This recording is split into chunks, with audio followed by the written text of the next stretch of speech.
apparently 2 years ago, a woman named Jamie Leigh Jones, and she's telling ABC News this, and they've corroborated a lot of it, was gang raped by Halliburton employees in Iraq.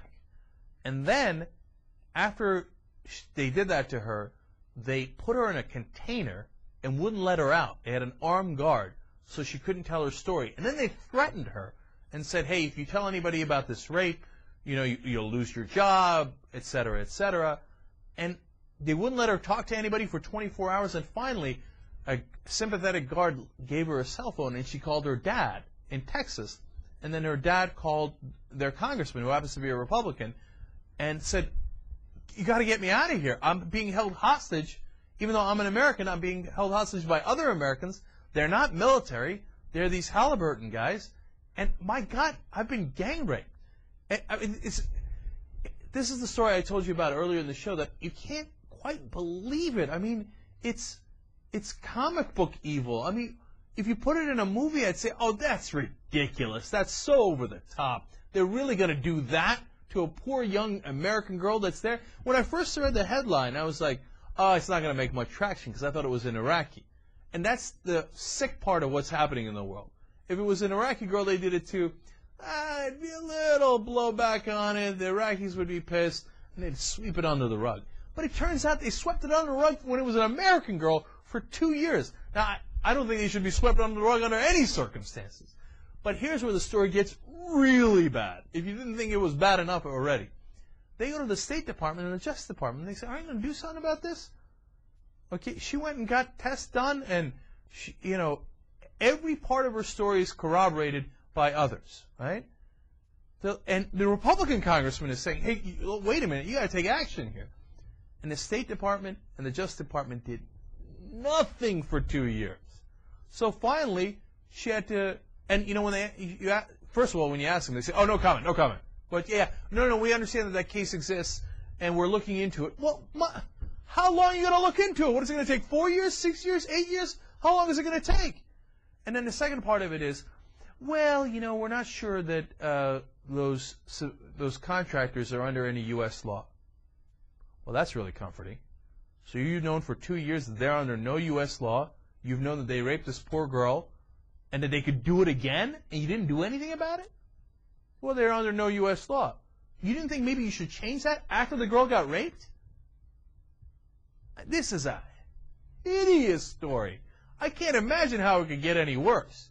I mean, just when you thought Halliburton couldn't get any worse. And what's Halliburton's response, by the way? They're like, oh, yeah. So after we made a ton of money from KBR and this Iraq invasion, after we made billions and billions and our stock price went through the roof, we sold our subsidiary.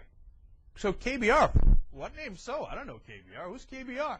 We already sold it. We're not responsible.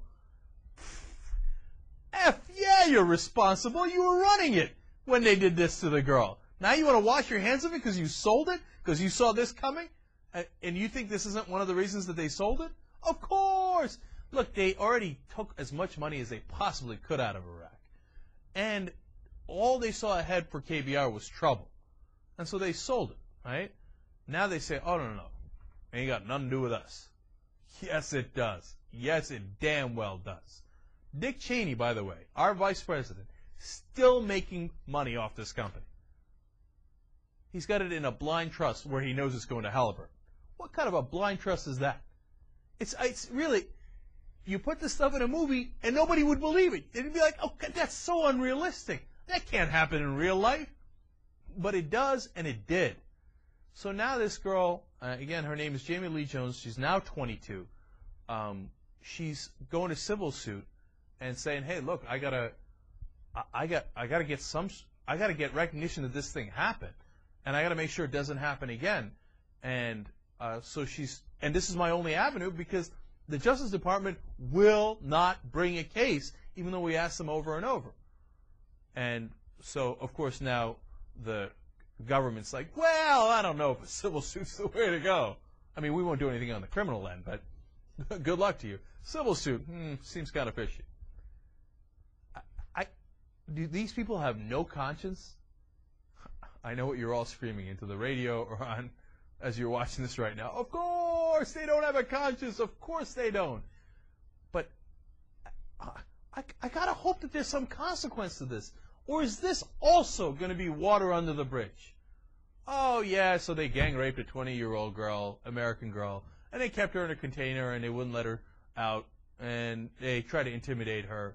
And, yeah, and the government knew about it and didn't do anything about it. How can they get away with this stuff?